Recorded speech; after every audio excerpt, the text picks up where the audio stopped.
A dark romance series, The Monster Who Owned Me Part 1. The invitation into darkness. Some monsters don't live under your bed. They live in penthouses above the clouds, and they smile when you finally notice the cage. 1. The Wrong Room. Violet, New York City. November. The night I accidentally destroyed Adrian Kane's world. I was wearing a dress held together by 2 safety pins and a prayer. It was the kind of November evening that New York specializes in. The cold not yet brutal enough to make you feel heroic for surviving it, but sharp enough to remind you that the city doesn't care about your comfort. The kind of night where the wind cuts through your coat like a personal insult. I had one good coat. It was not warm enough. I wore it anyway because it was the only thing I owned that didn't look like I'd bought it from a bin sale at the back of a thrift store, which, for the record, I had.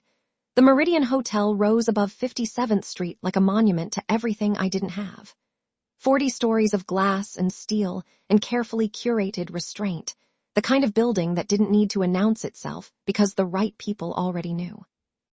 I'd walked past it 100 times in the 4 years I'd lived in New York, always on the outside of the glass, always moving too fast to stop and stare because stopping and staring was a luxury that belonged to tourists and people who'd already made it. Tonight, I had a reason to stop. Tonight, I was going inside. The invitation had come through my agent. Well, the woman who sometimes pretended to be my agent when it was convenient for her. Miriam Cho had called me 3 days ago in the breathless voice she reserved for things she considered opportunities and I considered landmines. Hartwell Foundation Gala, she'd said. Violet, this is your moment. They're looking for emerging artists to commission a permanent installation. The kind of commission that changes careers. The kind that gets written about in Architectural Digest. Paused for effect, the way she always did, and I'd stared at the water stain on my ceiling, the one shaped vaguely like a wolf, which I'd decided was a sign I'd chosen to interpret as lucky, and I'd thought, if I don't pay rent by the 15th, I'm going to have to move back to Ohio. Ohio was not an option, so I'd said yes. The lobby of the Meridian was everything the outside promised, and then some. Marble floors the color of old bone, veined with gold. Chandeliers that dripped crystal like frozen waterfalls. The kind of flowers in the arrangement by the front desk that cost more than my monthly rent. I knew because I'd once Googled out of masochistic curiosity after seeing something similar at a gallery opening uptown. I gave my name to the woman at the reception table. She had the particular blankness of expression that very expensive hotels train their staff to maintain, not unfriendly, exactly, but so carefully neutral it felt like being assessed by a high-functioning algorithm. She looked at her list. She looked at me. She looked at her list again. Hayes, Violet Hayes. I'm on the guest list for the Hartwell Foundation event. Another pause. She typed something. Frowned, the very small, very controlled frown of someone who has been trained never to frown but occasionally cannot help it, of course. The Hartwell Foundation event is in the Meridian Ballroom, 38th floor. She slid a key card across the marble. The elevator bank on your left, you'll need this for access. I took the card. I smiled. I walked toward the elevator with the measured confidence of someone who belonged here, which was something I had gotten very good at over 4 years of attending events I couldn't afford to attend, in rooms full of people who could afford to own the buildings those events were held in. The trick I'd learned was the walk. Shoulders back, chin slightly up. Not arrogant, arrogance required resources. Composed. Like you were carrying a private knowledge of something worth knowing, and you decided, very generously, to share the same air with everyone else. I stepped into the elevator. Pressed 38. Watched the doors close on the lobby with its bone marble floors and its frozen chandeliers, and I exhaled slowly, letting the performance drop for exactly the 30 seconds it would take to reach the right floor. I didn't notice, until the doors opened, that I had pressed the wrong button. The 39th floor was not a ballroom. It was a private event space. I understood that immediately, the way you understand things that are slightly wrong before your brain can articulate the wrongness. The lighting was different up here. Lower, more deliberate. The kind of lighting that was designed not to illuminate but to suggest, to create pockets of shadow and pools of gold that made everyone in them look like they were part of a painting they'd commissioned of themselves. The room was full. Not crowded, these people would never allow themselves to be crowded, but populated with the particular density of extreme wealth, which is to say, Every person in the room occupied more space than they physically required, the unconscious expansion of people who'd never had to compress themselves to fit. Black tie. All of them. The women in gowns that moved like liquid. The men in suits that fit like skin. I was wearing a black cocktail dress that Miriam had assured me was appropriate for a foundation gala. It was appropriate. For a foundation gala. This was something else entirely. I stepped out of the elevator, because the doors were already closing behind me, and retreating would have required a faster decision than I was capable of making. And I took in the room with the focused calm of someone who has survived worse situations than this by simply refusing to panic visibly. Wrong floor. Wrong event. Wrong everything. All I had to do was walk back to the elevator, press the correct button, and pretend this had never happened. I turned. The elevator doors were closed. I pressed the call button. I waited. And then someone handed me a glass of champagne. It was a waiter impeccably dressed, professionally invisible in the way of good service staff, who materialized at my elbow with a tray and an expression of helpful neutrality before I could refuse. I took the glass on instinct. The glass was cold. The champagne was the color of pale light through winter leaves. And then the woman beside me, 50s, silver-haired, wearing a necklace that I was fairly certain contained actual rubies, turned to me with a smile of brilliant social warmth and said, "You must be the artist." I blinked. "The installation artist," she continued, and something in her certainty made me hesitate one critical second too long. "Adrian mentioned he'd commissioned someone extraordinary. I can always tell you have that look." "That hunger," she said, hunger like it was a compliment, the way people who'd never gone without dinner could afford to romanticize appetite. "Meredith Vaughn," she said, extending her hand. "I sit on the board of 3 of Adrian's foundations, and you are absolutely someone I need to speak with before the evening is over. Don't go anywhere." She swept away with the momentum of a woman who had never once in her life been told no. I stood there, holding my wrong champagne, on the wrong floor. At the wrong party, and I thought, I should leave right now. I thought this with complete conviction. I did not leave. Chapter 2. The man in the room VIOLET. I learned his name before I saw his face. That's how it worked in rooms like this. Names traveled ahead of their owners like scouts, clearing the social landscape, adjusting the atmosphere.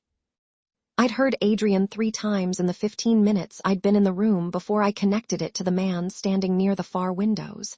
And by then, I'd already assembled a partial portrait from fragments of overheard conversation. Adrian's new acquisition in Singapore, someone said. "Adrian doesn't invest in anything he doesn't intend to own entirely," said another. And then, quietly, between 2 men whose body language suggested they were trying to have a conversation without being observed, Adrian found out about the Carver deal. I wouldn't want to be Marcus Carver right now. When I finally looked toward the windows and saw him, my first thought was, of course. It was irrational. I didn't know him. I'd never seen him before. But there was something about the way he stood, perfectly still in a room full of movement, the way a fixed point is still, that made him seem like the kind of man who would be the subject of every sentence in a room like this. Like gravity. Like weather. Like something you don't choose to notice so much as something you find yourself oriented toward without quite deciding to. He was tall. Dark suit, not black. Something darker than black. Some expensive color that existed between charcoal and night that probably had a name I didn't know. Dark hair, cut close on the sides. He was speaking to someone, a man in his 60s who was leaning slightly toward him with the posture of someone trying to appear relaxed while being anything, but his eyes, even as he spoke, moved through the room with the methodical, unhurried scan of someone who is always taking inventory. His eyes reached me. They stopped. I looked away, not quickly enough. The quick look away was an admission. I knew that. I made myself look back. He was still watching me. His expression hadn't changed. Whatever conversation he was having continued without any visible interruption, but his eyes, dark, very still, with the specific quality of attention that makes you feel like you're being measured for something you haven't agreed to, remained on me with a steadiness that I could feel on my skin like pressure. I held his gaze for exactly 3 seconds. Then I turned away and took a longer drink of my champagne than was probably wise, and I thought, leave, go downstairs, attend the correct event. Do not get involved in whatever this is. The elevator dinged. It opened on the wrong side of the room.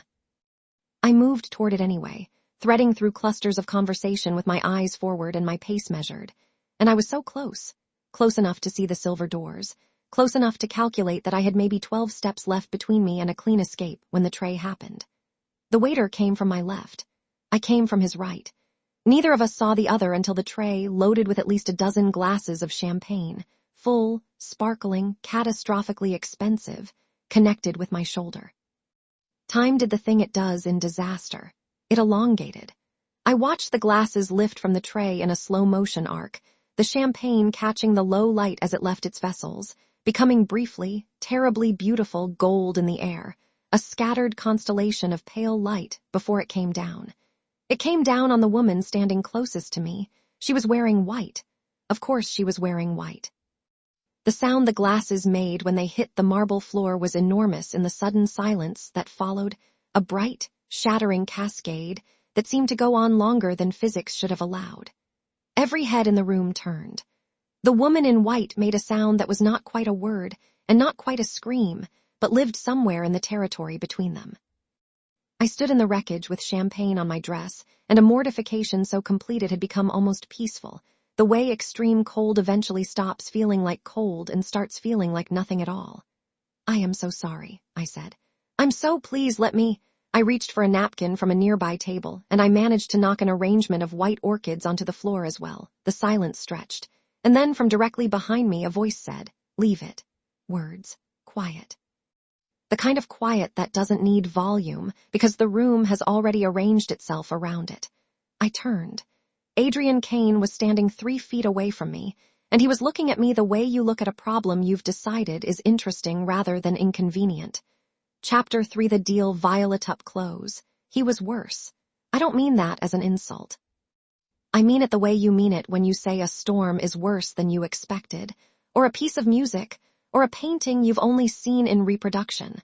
Worse meaning more than anticipated, more than your prior understanding had prepared you for. He was perhaps 33, 34. The kind of face that would have been called beautiful in a previous century when beauty in men was not considered a liability. Sharp jaw, straight nose, dark brows drawn slightly together in what I would come to learn was not a frown, but simply his default expression, a baseline watchfulness that made his face look like it was always in the middle of calculating something. His eyes were very dark, not black, not quite, but brown deep enough to absorb light rather than reflect it. The eyes of a man who takes in more than he gives back. His voice, when he spoke again, was even. Not warm, not cold, controlled, the way a thermostat controls temperature, the precise calibration of someone who has decided what register to inhabit and stays there regardless of what the world offers. "Not on the guest list," he said. It was not a question. "I pressed the wrong floor," I said. Something moved in his expression, so brief I wasn't certain I'd seen it. Not quite amusement. Something adjacent to it. "And then you stayed for 20 minutes. Fact that he knew exactly how long I'd been here sent a cold current up my spine that I chose not to examine closely.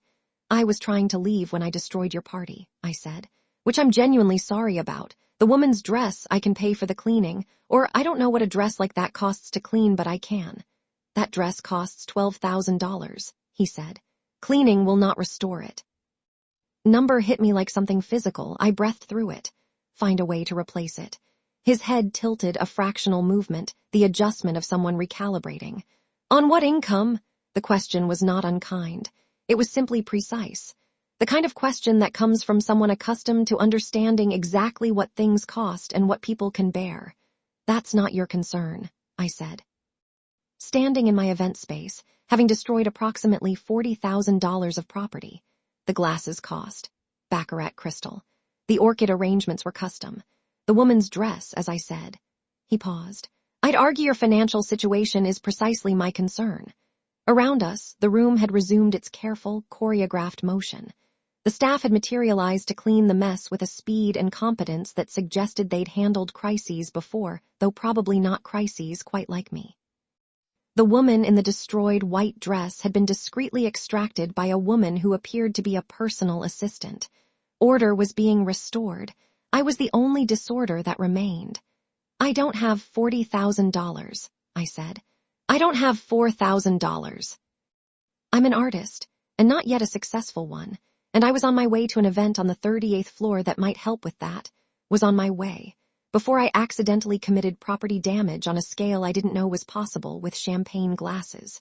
So if you're planning to pursue legal action, I'd recommend against it on the grounds that you will not recover your money, and the paperwork will annoy your lawyers. Silence that followed was the longest 4 seconds of my life. And then Adrian Kane said, "What kind of artist?" We ended up in a smaller room off the main event space, a kind of antechamber, walls lined with books that had actually been read, a low table with a decanter of whiskey on it that no one had offered me and I was not going to ask for. He poured himself a glass. He didn't drink it. He set it on the table and looked at me across the 12 inches of polished wood between us with the focused, unhurried attention of someone who has all the time in the world because the world has decided to wait for him. "Installation art," he said, repeating what I'd told him. "Immersive environments. You've had 2 solo shows." Had 2 shows that were nominally solo. "Which gallery?" I told him. He nodded, not the nod of recognition, which would have surprised me, but the nod of someone filing information away. "Know your work," he said. I looked at him. "No, you don't." Something sharpened in his expression. "The piece at the Vessel Group show last March. Fractured light through suspended glass. You used salvaged windows from a demolished building in Queens. The placard said the title was what we left in the rooms." The breath I took was careful. "You were at that show." "I acquire art," he said. "It's relevant to my interests." "You didn't acquire that piece." A pause. "I considered it. I didn't know what to do with that, with the fact of him, in that gallery in March, looking at something I'd made. I had a sudden, disorienting sense of my life rearranging itself around a new fact, something significant slotting into place that I hadn't known was missing. I pushed it aside. "What do you want?" I asked. "Because you didn't bring me in here to discuss my exhibition history." He looked at me for a long moment. The whiskey glass sat untouched between us, and the sounds of the party beyond the door were muffled and distant, and the room felt very small and very quiet. "Have a project," he said. "A building. The Kane Tower renovation. You may have read about it. I need an artist to design the permanent installation for the atrium. Someone with vision." His eyes didn't move from mine. "Someone hungry enough to do the best work of their life." "And you've decided that person is me," I said. "Based on one piece at a group show and the fact that I just ruined your party." "Based on the fact that you didn't apologize," he said. I blinked. "I apologized extensively." "You apologized for the damage. You didn't apologize for being here, or for answering my questions, or for standing in this room and looking at me like I'm something you haven't decided the category of yet." A beat. "Most people apologize for existing in my presence." "You haven't." The room was very quiet. "I'm not going to apologize for existing," I said. "No," he said. "I know." Something passed between us in the silence that followed, an acknowledgement of some kind, the mutual recognition of a dynamic not yet named. I felt it the way you feel a change in air pressure before a storm, subtle and total. "Here is the arrangement I'm offering," he said. "The damage you caused tonight, I will write it off. No legal action. No collections. In exchange, you will work exclusively for me for 6 months. You will design and oversee the installation at Kane Tower. You will have access to whatever materials, fabricators, and resources the project requires. You will be compensated at 3 times the market rate for a commission of this scope." I stared at him. The number he named, in the same even tone, was more money than I had made in the previous 4 years combined. "Exclusively," I said. Meaning you take no other commissions during the 6 months. You attend events relevant to the project when I require it. You are available for consultation at reasonable hours." A pause that was so small it almost wasn't a pause at all. "And you work in the studio I'll arrange for you in the Kane building. In your building. In my building." I thought about the water stain on my ceiling, the wolf-shaped stain. I thought about Ohio, flat and familiar, waiting for me the way a safe choice waits, patiently, without judgment, without any promise of the life I'd come to New York to find. I thought about what it would mean to say no to this. The debt I couldn't pay. The exhibition on the 38th floor that I hadn't even made it to. The dress I'd destroyed that cost more than my rent. I thought about what it would mean to say yes. I thought about the way he'd said I considered it about my work, carefully, without performance, the way people speak about things they actually mean. "I want it in writing," I said. "Specific deliverables, specific timelines, a clause that allows me creative control." Something that might have been approval moved briefly across his face. "By Monday," he said. "By Friday," I said. The silence lasted 3 seconds. "Friday," he said. He extended his hand. His grip was firm and brief, the handshake of someone who treats agreements as already binding the moment they're made, the paperwork merely a formality. His hand was warm. I noticed that, and then I filed it away in a drawer I decided not to label. "Have someone call you with the details," he said. "Ms. Hayes." He said my name like he'd known it for longer than one evening. I didn't ask how he knew it.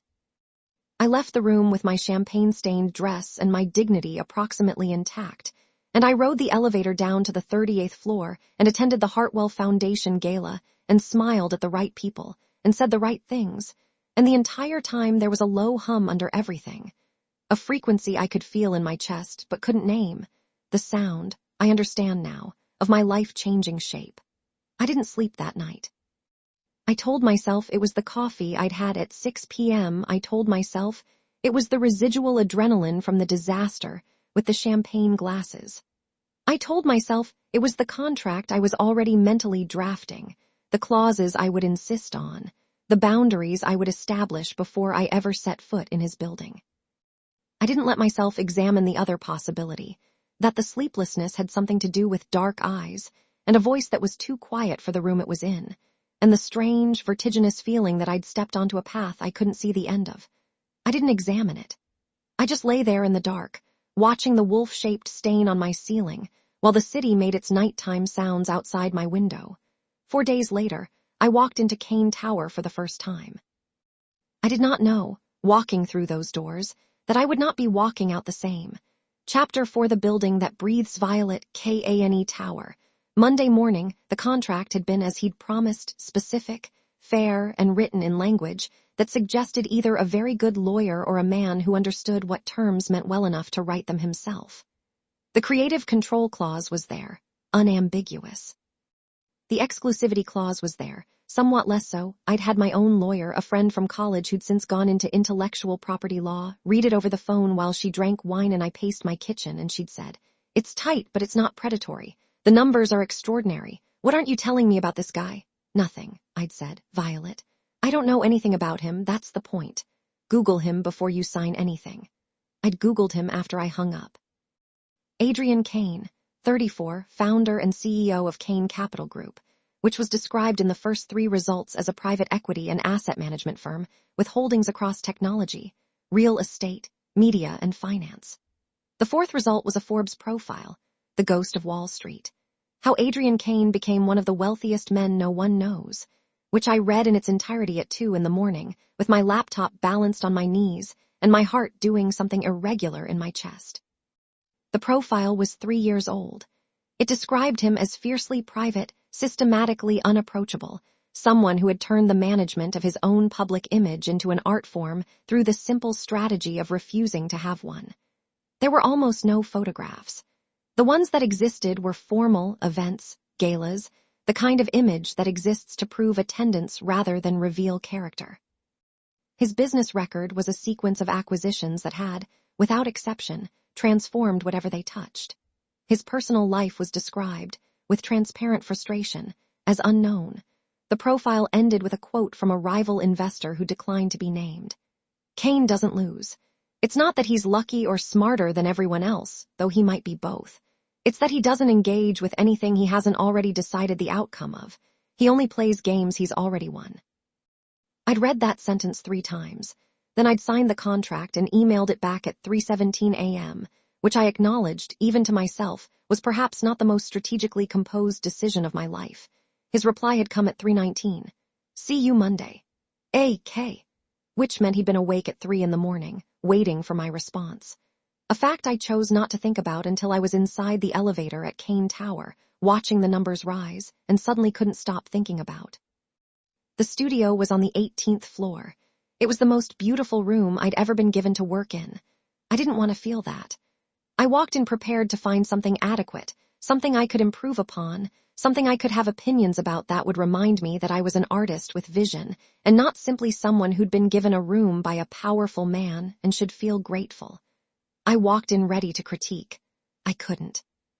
The space was enormous, the entire east side of the floor, open and unobstructed, with windows that ran floor to ceiling and looked out over the city from 18 stories up. The light at this height, at this angle, at 9 a.m. in November, was something I couldn't have designed better if I'd tried. Pale and clean and directional, the kind of light that makes you understand why artists have always chased north-facing studios, the kind that doesn't flatter so much as it reveals. The walls were bare. Good walls, plaster, not drywall, with a slight texture I could work with. The floor was worn hardwood, wide-planked, the kind of floor that held the memory of previous rooms in its grain. Someone had placed a long workbench along one wall, and beside it were 2 storage units, shallow drawers of the kind used in professional studios, the kind that cost $3,000 apiece. Blank sketchbooks. A selection of pencils and pens still in their packaging. A French press and a bag of coffee on a small table near the window, beside which someone had left a single white orchid in a plain glass vase. An orchid. I stood in the middle of the room and looked at the orchid, and something slid coldly down my spine. White orchids. The same as the ones I'd knocked off the table at the party. Coincidence. It was absolutely, obviously coincidence. Hotels and expensive office buildings kept orchids everywhere. It was a decorating choice, not a message. I picked up the orchid and turned it in my hands and told myself, firmly and deliberately, that I was not the kind of person who found patterns in coincidences. A soft knock at the open door. I turned. The woman in the doorway was perhaps 40, with close-cropped natural hair and the composed, intelligent look of someone who had worked in close proximity to power long enough to have developed her own gravitational field. MS. Hayes, I'm Nora Ellis, Mr. Kane's chief of staff. I wanted to introduce myself and make sure you have everything you need. This is yes. The space is extraordinary. Nora's expression acknowledged the compliment without quite accepting it. Mr. Kane wanted it to be appropriate for the scope of the work. I've arranged a briefing for you at 11. Our project architect will walk you through the atrium specifications, the timeline, the structural constraints you'll be working within. Mr. Kane, I asked. The question came out more evenly than I expected. Will he be at the briefing? Something moved briefly across Nora's face. Not quite a smile, not quite its opposite. Mr. Kane's schedule is Mr. Kane will join when he's available. Which was not an answer. Is there anything else you need right now? Nora asked. I looked around the room, at the windows, at the light, at the orchid in my hand. No, I said. Thank you. Nora left. The room was quiet. I set the orchid back in its vase and moved to the window and looked out at the city spread below me, the grid of it, the scale, the impossible, complicated, beautiful mess of 8 million lives, and I breathed slowly. I was here. I'd said yes. Whatever this was, I was inside it now. It was only later, weeks later, after I'd learned to read the architecture of Kane Tower, to understand its rhythms and its silences, to notice the things that were slightly wrong in a building that was otherwise exactly right, that I understood what I'd missed in that first hour. There were cameras in the studio. Small ones, positioned above the windows, barely visible against the white of the ceiling trim. I would never have noticed them if I hadn't been looking for something else entirely. I found them in my 3rd week, reaching for a supply shelf, my hand going up and my eyes following and stopping on the small dark eye of a lens that was aimed, with precise and deliberate care, directly at my work area. I stood there for a long time, looking at it.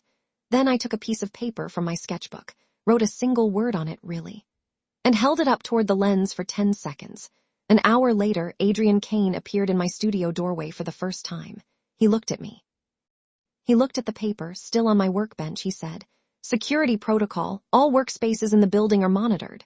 Workspaces, I repeated, without exception. If I find that unacceptable, the pause before his answer was long enough to be its own kind of answer. Then you're free to renegotiate the terms of your contract, he said. At any time, he left. I stared at the door he'd walked out of. I did not renegotiate. I don't, to this day, know exactly why. Maybe because the work was extraordinary. Maybe because the studio was extraordinary. Maybe because, and I would spend a long time refusing to admit this, I had started to look forward to the moments when he appeared in the doorway, with his careful voice and his unreadable face, and spoke to me like I was someone worth the precision of his words. Or maybe because, somewhere in the 2nd week, I'd started to notice the other things about Kane Tower. The floor below my studio, 17, was always locked, always quiet. I'd asked Nora about it twice, received 2 versions of the same non-answer. Storage, technical systems, nothing relevant to your work. The staff moved through the building with a carefulness that was beyond professionalism, into something closer to watchfulness. Not fearful, or not exactly, but alert in the way of people who understood they were operating within a system that had consequences for errors. And there was the photograph. I found it in my 4th week, tucked into the back of the top drawer of my workbench, not hidden exactly, more like forgotten or left. A photograph printed on regular paper, slightly creased. A woman, early 30s, dark-haired, photographed in what looked like this very room, the same windows, the same floor. She was smiling at whoever held the camera. Her hand was raised, and in her hand was a brush loaded with paint, cadmium red, I thought, from the saturated intensity of the color. On the back of the photograph, in handwriting I didn't recognize, Alina, Studio 18, October, no year, no last name. No indication of what had happened to Alina, the dark-haired woman who had smiled in this room before me, who had stood at these windows and looked at this light. I asked Nora about her that afternoon. Nora's expression did something controlled and rapid, the way a well-trained face manages the involuntary before the voluntary catches up. "I'm not sure who you mean," she said. I showed her the photograph. Nora looked at it for exactly 2 seconds. Then she looked at me with an expression I wouldn't understand until much later, an expression that contained, I would come to believe, something very close to a warning. "I'd put that away," she said quietly, "if I were you." She walked away down the corridor, and I stood there holding a photograph of a woman I didn't know, and the building around me seemed to breathe differently. The particular, altered breathing of something that had been keeping a secret and had just been grazed by the light. I put the photograph in my bag. I did not put it away. That night, for the first time, I Googled. Alina plus Kane Tower plus artist. The search returned nothing. The complete, deliberate, total nothing of something that had been removed. Chapter 5 What Gravity Feels Like. Violet, week 3 here, is what I knew about Adrian Kane by the end of my 3rd week. He arrived at Kane Tower before 6 every morning. He was always the last to leave. He drank his coffee black, never from the cafe on the ground floor, always from a specific machine in his private office that his assistant Nora had once described, without irony, as temperamental. He did not eat lunch at his desk or in the building restaurant. He didn't appear to eat lunch at all, which I registered as either admirable discipline or a concerning red flag, and couldn't decide which. He had 1 phone call per day that he took while standing at the window of his office on the 42nd floor, with his back to the room, and whatever the conversation was, it always ended with the same pause before he spoke his final words into the receiver, the kind of pause that preceded things that were difficult to say. I knew these things because his building had a rhythm, and I had been living inside it for 3 weeks, learning its patterns the way you learn a body of water, the currents and the still places, where it was safe to move and where it wasn't. And Adrian Kane was the organizing principle of the rhythm. The fixed point everything else moved around. He came to my studio every 2 to 3 days. Not on a schedule, or not on a schedule I could identify, which I suspected was intentional. He would appear in the doorway, sometimes with Nora, sometimes alone, and look at what I was working on with the focused, wordless attention of someone who was actually seeing it rather than performing the act of looking. He asked questions that were better than the questions anyone else asked. Not what does it mean, or what are you going for, but specifics. Why this material, why this angle? What happens to the light at 3 p.m. versus noon? What are you solving for? The conversations were short. He never stayed more than 15 minutes. He never touched anything in the studio, not the work, not the materials, not the sketchbooks, without asking first, which I found unexpectedly and almost aggressively decent, a politeness that sat in contrast with everything else I understood about the way he operated. The contrast was, I would come to understand, deliberate. But I didn't understand that yet in week 3. In week 3, I was still in the phase where I told myself that what I felt in the 15 minutes he was in my studio was simply the alertness of professional engagement, the heightened attention you pay to someone whose opinion matters for the work, not the low, persistent hum of something else. Not the way the room seemed to recalibrate around him. Not the way I was aware, with an acuity I would not have admitted to anyone, of exactly where he was standing and how far away. I was very good at telling myself the things that were useful to believe. The day the dynamic shifted, or the day I could no longer maintain the fiction that it hadn't already shifted, was a Wednesday, late afternoon, when the light through the studio windows had gone gold and low, and the city below was doing the particular thing it does in November at 4 o'clock, the light choosing its moments of beauty with the precision of something that knows it's about to go. I'd been working on a series of material studies, testing how different glass handled this specific late light, how it fractured and scattered and collected, and I was in the particular state of immersive focus that makes you lose track of both time and physical self-consciousness, the state where your hands know what they're doing without consulting you, and your mind is somewhere between intention and intuition. I didn't hear him come in. I became aware of him the way you become aware of a change in the quality of silence, suddenly conscious of a presence without having registered its arrival. I turned, and he was standing by the door, not looking at me, but at the arrangement of glass samples I'd placed along the window ledge, each one at a slightly different angle, each one catching the light differently. He was very still. He was always very still, but this was different, the stillness of someone who'd walked into something that had stopped them and didn't want to disturb whatever the stopping was. "Come back," he said, without looking away from the window. "You don't have to," I said. The words were out before I'd made the decision to say them. A statement, not an invitation, or so I told myself. He looked at me then.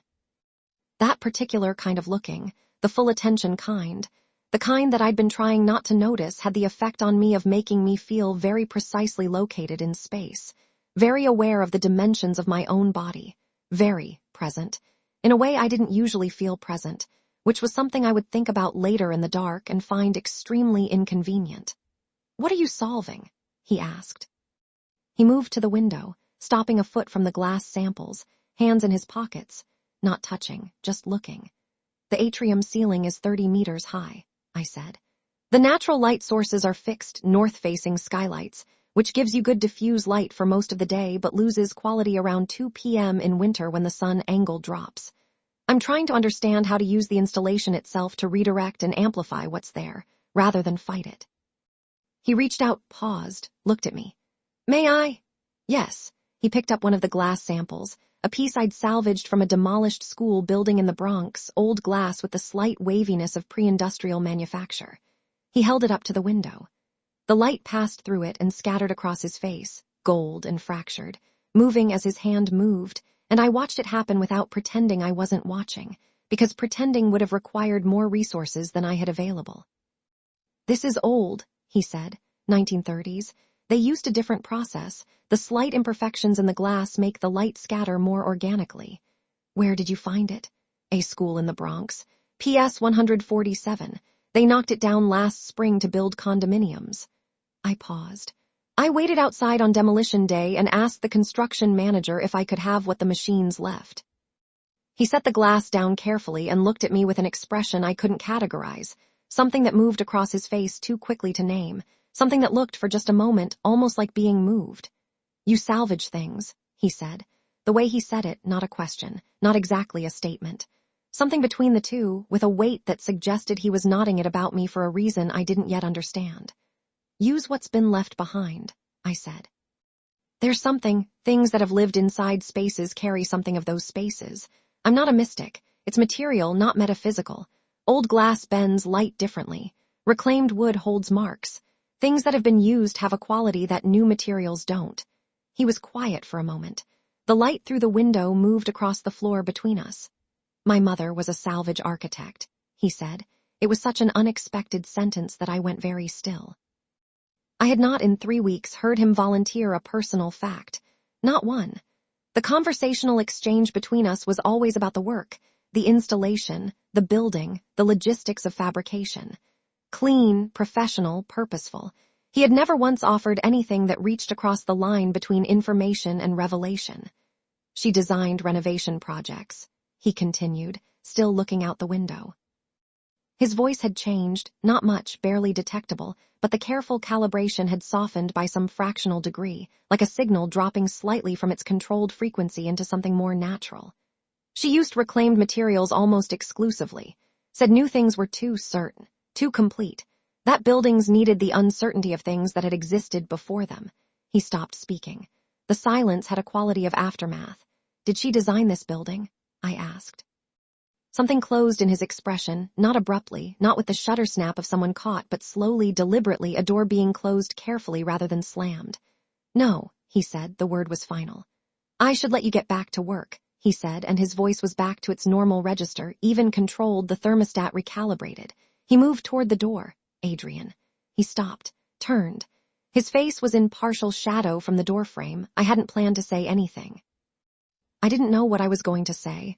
The word, his name, had come from somewhere underneath the planning, the instinct place that acts before the thinking catches up. "Thank you," I said, "for this space."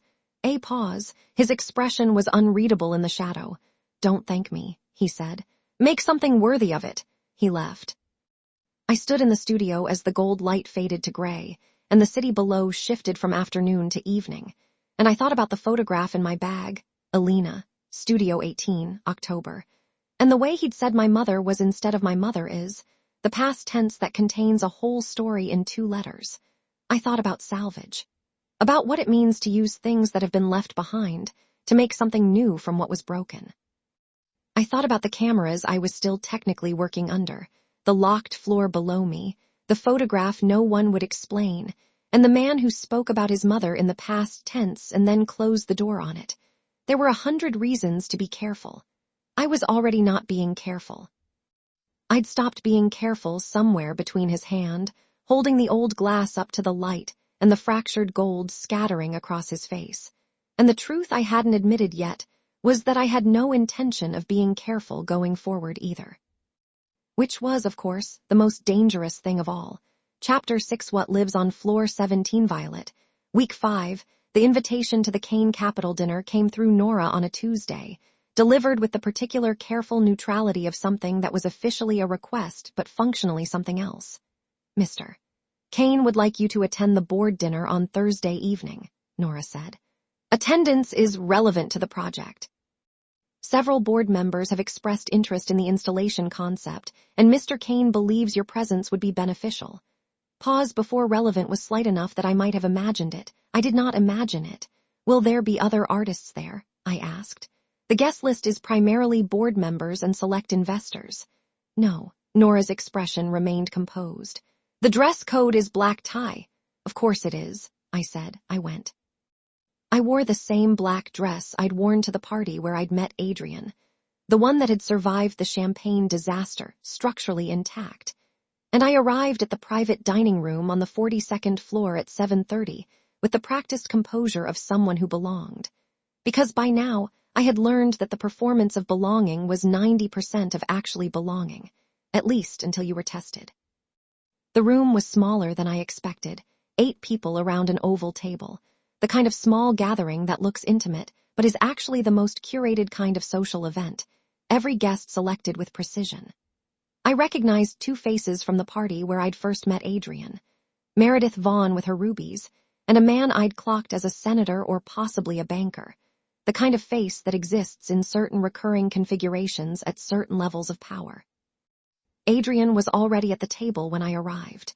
He stood when I entered, everyone stood, the particular choreography of old money manners, and his eyes found mine immediately, and he said, "Ms. Hayes, please sit," and gestured to the empty seat 2 places to his left, which was close enough to be noticed and far enough away to be deniable. The dinner was 2 hours of the kind of conversation I had to concentrate to follow, not because I lacked the intelligence, but because it required a fluency in a specific kind of coded language, the language of people who discuss the movement of enormous wealth in the same register other people discuss the weather. I listened more than I spoke. I watched Adrian more than was strictly necessary. He was different here, or rather, I was seeing a different facet of the same thing. At the table he was what the Forbes profile had called him, perfectly composed, giving nothing, receiving everything. He asked questions that were more like instruments, precise, surgical, producing exactly the information he wanted from the person he aimed them at while revealing nothing of his own position. He smiled exactly twice over 2 hours, and both times it was controlled and brief, deployed with the careful intentionality of a resource being conserved. But twice during the evening, in the spaces between the conversation, I felt his gaze on me. Not the assessment I'd felt at the party, this was different, more personal. The kind of looking that doesn't expect to be caught because it's become habitual. I caught him the second time and held it for a beat longer than I needed to. He looked away first. It was the first time I'd seen him look away first. After dinner, The guests moved toward the windows. The view from 42 was what you would expect from the apex of an Adrian Kane building. The city spread below like something he'd arranged personally. And in the natural dispersal of post-dinner conversation, I found myself temporarily alone at the edge of the room, looking out at the lights. He appeared beside me the way he always appeared, without announcement, without the sound of approach, already simply there. "Quiet tonight," he said. "Always quiet in rooms where I don't know the rules," I said. "You know the rules." "I know enough of them." We stood for a moment side by side, looking out at the city. His arm was close enough to mine that I was aware of the proximity as a physical fact, a specific distance measured in centimeters that I was not thinking about. "Did you really want me here tonight?" I asked. My voice was level. I was proud of that, a pause. "I told you, the board members. Meredith Vaughn has expressed no interest in the installation. The man to her left hasn't looked at me once. The two people you'd have actually wanted me to meet for the project's sake, you introduced me to in the first 10 minutes and then positioned me at the other end of the table from them." Silence. Longer than his silences usually ran. "You notice things," he said. "I'm an artist," I said. "We're paid to notice." Another pause. When he spoke, his voice was slightly different, the same register, the same control, but with something fractionally less certain underneath it, like ground that's solid but not granite. "I wanted to see how you moved in this room," he said. I turned to look at him. He was still looking out at the city. "I need to understand who you are. You could ask." "I am asking," he said. "This is how I ask." City blazed below us, a million lit windows, a million private worlds, and I stood at the edge of the 42nd floor with the most unknowable man I had ever encountered and felt, with absolute clarity, that the ground had shifted under this arrangement in ways I had not agreed to and was not certain I could refuse. "I don't like being observed without consent," I said. "I know." He said it without apology. "I find consent to observation generally prevents accurate observation." "That is a terrifying thing to say," he said. "It is." He excused himself a moment later, drawn back into the gravity of the room's other conversations. I stayed at the window, looking out, feeling the cool glass a centimeter from my nose and the warm room behind me and something in between, the specific temperature of a thing you can't name, yet because numbing it would require deciding what to do about it. It was 11:30 when I collected my coat from the attendant near the elevator, and the building was quiet in the way of late evenings, the normal staff reduced, the corridors cleared. I pressed the button for the lobby. I waited.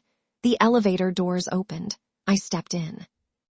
I pressed L. The elevator descended, and somewhere around the 20th floor it slowed, not the stop of a called floor, but the fractional deceleration that meant something technical, and through the gap of the briefly cracked open doors of the 17th floor, before it corrected and continued down, I saw it. A light. On the floor that was supposed to be storage. On the floor that was always locked, always silent, always dismissed with 2 words by a woman whose composure was otherwise unbreakable. A light, and beneath it, the silhouette of a figure at a window. Standing the way Adrian stood, perfectly still, facing outward, facing the city, the posture of someone who watches the world from a distance and prefers it that way, the doors corrected. The elevator resumed its descent.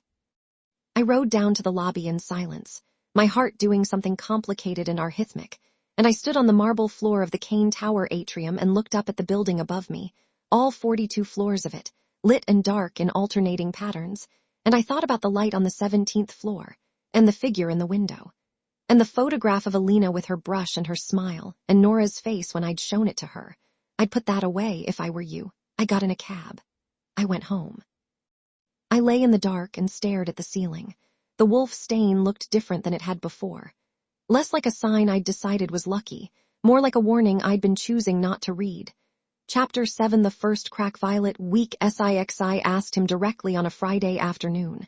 Not about Alina, I wasn't ready for that, not yet, not when I hadn't decided how to hold the answer. But about the 17th floor, about what it contained. About the locked door I passed every single day between the elevator and my studio, and to which I had never, in 6 weeks, seen anyone hold a key. He was in my studio, doing the thing he did, standing near the work table, looking at the material samples I'd laid out for the atrium mock-up, hands in his pockets, present in the particular way that filled a room without filling it. I'd been pretending to make notes. I'd been watching him from my peripheral vision with the focus of someone who has given up pretending they're not watching. "What's on the 17th floor?" I said. He didn't react. Not visibly. Not in any way I could point to and say, "There, that's the reaction." He simply continued looking at the glass samples, and the room was very quiet, and I waited. "Storage," he said. I saw a light there. Now he looked at me. His face was arranged into an expression I'd learned to recognize as his neutral, not blankness, but the careful management of whatever was underneath it, the deliberate composure of someone who has had long practice. Thursday night. The elevator stalled briefly near the floor. The doors opened a few inches. A pause, precise, and waited. "The building runs automated maintenance systems at night," he said. "Temperature regulation, security cycling. The lighting is part of that process." Answer was good, logical, reasonable. The kind of answer that closes a conversation because there's nothing technically wrong with it. "And the person standing at the window," I said. Something moved across his face. And this time it was not small, not the fractional shifts I was used to. This was larger, a break in the surface, brief and immediately contained, but real, unmistakable, a crack through which I glimpsed something I couldn't quite name, something raw and dark and carefully kept. Then it was gone. "You were mistaken," he said. His voice was the same, controlled, even. But underneath the evenness there was a new quality, a tension, wire-thin, the kind you feel rather than hear. "I don't think I was," I said. He moved away from the work table, moved toward the window, putting space between us, and stood with his back to me for 3 seconds, which I'd learned, in 6 weeks, was as close as he ever came to turning away from something difficult. Then he turned back. His face was settled again, the crack sealed. "Project," he said. "Where are you on the material selection?" The subject was closed. The door had been shut, locked, and the key removed. I could push. I could demand. I could make his discomfort the price of my compliance. I looked at his face, the controlled face, the careful face, the face of someone who had spent a very long time building walls that worked, and I chose, for now, to accept the redirect. Not because I was letting it go, because I understood, with the instinct of someone who had also built walls, that the worst thing you can do to someone's walls is attack them directly. You wait. You find the door. Narrowed the glass selection to 3 options, I said. "I'd like your input on the final choice." Something in him settled fractionally, barely perceptibly, as the conversation moved back to the safe ground of the work. "Show me," he said. And we spent 40 minutes talking about glass and light and the physics of refraction, and it was the closest thing to normal we'd had. And somewhere in the middle of it he laughed, not the controlled brief smile, but an actual laugh, low and surprised, at something I said about the 19th century glass collector I'd been researching. And the sound of it did something to the room that I was not going to examine right now. He left at 6:15. I sat in the studio as the last of the light left the sky and the city came up in its place. And I thought, there is something in this building that he is protecting, something he is afraid of. And whatever it is, it has a name, and the name is not storage, and it is connected to a woman named Alina whose photograph he never explained. And it is connected to the way Nora said, "I'd put that away if I were you," with an expression that was not quite a warning and not quite a plea. I pulled the photograph of Alina from the inner pocket of my bag. I'd been carrying it there every day, I realized, without quite deciding to, and I looked at her smile and her brush and her red paint. And I thought, where did you go, and are you still here? It was the second question that kept me awake that night, not fear exactly. Not yet. But the place where fear lives before it knows its own name. Epilogue to Part 1. What he already knows Adrian. 6 weeks earlier. The night before the party, the file had been sitting on his desk for 11 days. He'd requested it before the Hartwell Foundation had added her name to any guest list, before the wrong floor and the champagne and the orchids, and the deal he'd offered her in the back room with her champagne-stained dress, and her refusal to apologize for existing. He'd requested it the day he'd made a decision that he hadn't articulated yet, even to himself, a decision that lived somewhere below the level of conscious choice, in the place where he operated best. He knew this about himself. He had always been like this. He decided before he understood the decision. He moved before others had finished considering whether to move. It wasn't recklessness. It was a different kind of certainty. The kind that bypassed deliberation because it came from a level of pattern recognition that deliberation was too slow to access. He'd seen her work in March. He'd stood in front of what we left in the rooms for 11 minutes. He knew because he'd checked his watch at the beginning and the end. A habit. He timed himself in galleries to prevent the indulgence of staying too long. And in those 11 minutes, he'd felt something he hadn't felt in a very long time, which was the specific quality of attention that comes when something has been made by someone who understands that objects hold the memory of the spaces they've inhabited. That things left behind are not empty. That salvage is not waste. That there is something in the materials of ruined things that new things cannot replicate, will never replicate, because newness has no history and history is the only thing that matters. His mother had believed this. He'd left the gallery without buying the piece, and he'd told himself it was because it wasn't for sale, and that was true, but it wasn't the reason. The reason was that he didn't buy things he wasn't certain he could be trusted with. And he hadn't been certain, standing in front of Violet Hayes's work, that he should own something made by someone he was already. He'd stopped the thought before it completed. He'd done his research. He always did his research. The file contained the expected things: education, exhibition history, financial records that told the story of someone brilliant and broke, the particular combination that New York specialized in and consumed. She'd grown up in Ohio, small town, public school, a scholarship to RISD that she'd worked 2 jobs to supplement. She'd come to New York 4 years ago with, as far as he could determine, very little beyond the work itself and a quality he recognized immediately in the file's photograph. The refusal to look like she was considering giving up. He found it now, would always find it the most interesting thing about a person. More interesting than their success, their intelligence, their charm. Success could be circumstance. Intelligence could be inherited. Charm was performance. But the specific quality of a person who has been given every reason to stop and has not stopped, that was character. That was real. He'd put the file away. He'd told himself the Atrium project was simply a business decision. The best artist for the work, selected on merit, the debt a convenient mechanism to ensure availability and exclusivity during the project window. All true. Technically, all true. He'd told himself he would maintain professional distance.